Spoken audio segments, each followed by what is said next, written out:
Member for Holt.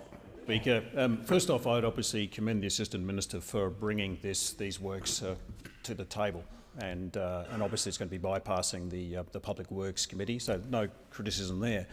What I am deeply concerned about and somewhat incredulous about, as a Victorian who's watched people that he represents being locked down on 4 occasions, given, as the Premier of Victoria says, the wicked nature of this virus, is the fact that we are here after such a long period of time after this plague hit our shores. I think if you were sitting in the outer suburbs and, as I said, had been locked down on 4 occasions, and you'd been making the sacrifices that we as governments had asked you to make to keep the community safe, you saw over $1 trillion. The Ford estimates have us over $1 trillion in debt. And you've seen the economy rebounding after the work that each of the public and each of those sort of outer suburban areas and each of the states have done to keep each other safe. You would expect a government with a Prime Minister to actually lead, and you'd think that these quarantine facilities, we wouldn't be welcoming the first Public Works mention of this facility, sort of a co-facility in Victoria. We'd be speaking about the 5th, the 6th, the 7th, the 8th, the 9th, the 10th, because fundamentally it is stunning to me that we have a Prime Minister that basically won't lead. I know that perhaps what we should do is actually ask a tradie from the outer suburbs to come in, because he or she would know what to do. Everyone knows what the difficulty is, and that is that you have a hospital quarantine system that's designed to fail. Everyone knows it. And we see the evidence of this. Everyone, the common sense test with Australians, and they have great common sense, everyone that I speak to basically knows that hotel quarantine doesn't work. You just need, the government will say to you, well, there are 97% of people to come through, and have a look what happens and you get 3% or 1% that get out into the community. You cannot have a system that is city-based and have people, and I've watched this actually, Deputy Speaker, I have watched the buses coming in, the hotels in Adelaide, and I've been in Adelaide and also in Melbourne, where people are decamped from the flight on the buses to the hotel, and that you just know it's a fragile system. And people you speak to in South Australia, even though they haven't had a lot of outbreaks, no, it's a fragile system. Every state premier, if they were honest, and Chief Minister, etc., would say that it doesn't work, that we need a more consolidated facility. And again, you think about the money, there's over $1 trillion in debt. And this government has been implementing short-term measures to deal with the impact of this virus hitting our shores and the disruption that it causes to our way of life. What is the long-term benefit of that $1 trillion being expended? Virtually nothing. Virtually nothing. There is no guarantee. We've had to fight. I think the state premiers have fought tooth and nail to bring the Prime Minister, the leader of our country, to the table. Did the Prime Minister generate this? No, it didn't. It was the state premiers. He, as my colleagues from Victoria, the member for Ballarat and the member for Isaacs, he had to be dragged to the table by their state premiers. Now, I've been here when Prime Ministers lead. Paul Keating was a leader. Bob Hawke was a leader. John Howard was a leader. Do you think, does Mr Morrison seriously think that if John Howard was Prime Minister, that he would have outsourced national security, quarantine, border protection, that he would have outsourced that to the states? How long do you think that would have lasted? People say that this Prime Minister is the heir and apparent. There's absolutely no way that John Howard would have allowed that to occur. And for those on the other side, they need to reflect on that. Leaders lead.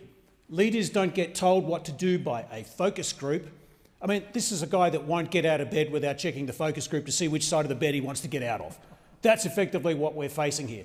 This is a guy that just won't lead. And we have asked this country, this country has confronted a life-changing event, which is a plague, a virus that has come to us that is completely changing our way of life. And I can recall, by the way, after the first, and I keep on saying this, when leaders lead, what leaders need to do is tell people how do we get out of this? And one of the things that I reflect on, Deputy Speaker, when we're looking at this measure that has been brought to the table by the efforts of the state premiers, what I look at is, so where is the leadership? We've just spent billions and billions of dollars, hundreds of billions of dollars, and the public still don't know where we're going. This guy's hopped in the car and is driving like Mr Magoo all over the shop, making sure that we avoid the potholes, falling in occasionally, coming back out again. But the problem is there is no leadership. I mean, if you're in the outer suburbs, you're that tradie that should be Prime Minister because at least they would know what to do. When you go for a job, Deputy Speaker, what you do, this is what we need to do, this is the amount of money we're spending, this is the direction.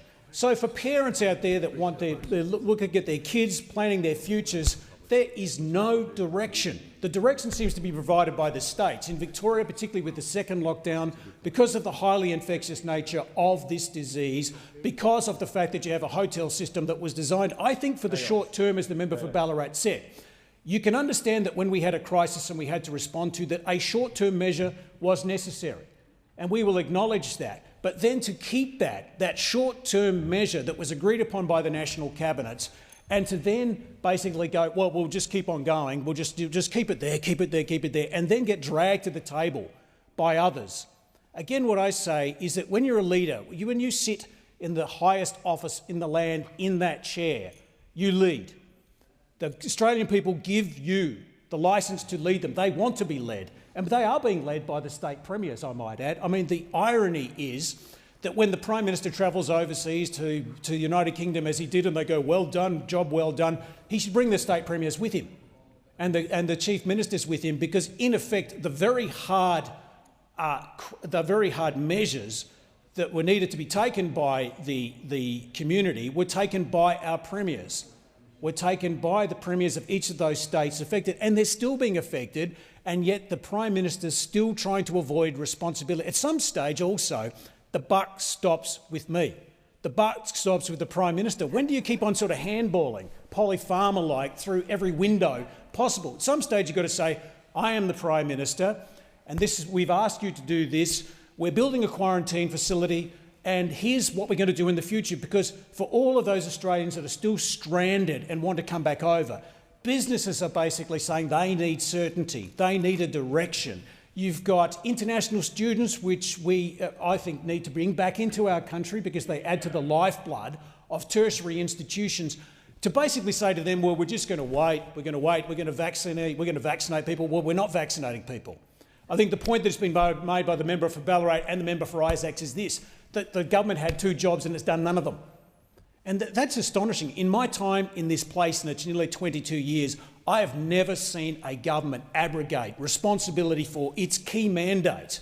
If you look at a Maslow hierarchy of needs and the public votes on this, they vote on this in an election, they vote for federal government to keep them safe, that's quarantine and national security, and to basically, if they're rolling out something like a national rollout, to do it, to implement it, to take responsibility for it, to oversee it. I've not seen a government on those 2 absolutely essential planks of what makes a government not do it. And then to blame them. I will never forget also, as long as I'm in this place, that when we were enduring the second lockdown and the aftermath, after Victorians made incredible sacrifices, and in a world-leading way, I think it was one of the 3rd capital cities in the world of that size that saw off a second wave. Victorians should be incredibly proud of what they did, and they did, and I was there, and the sacrifices they were making.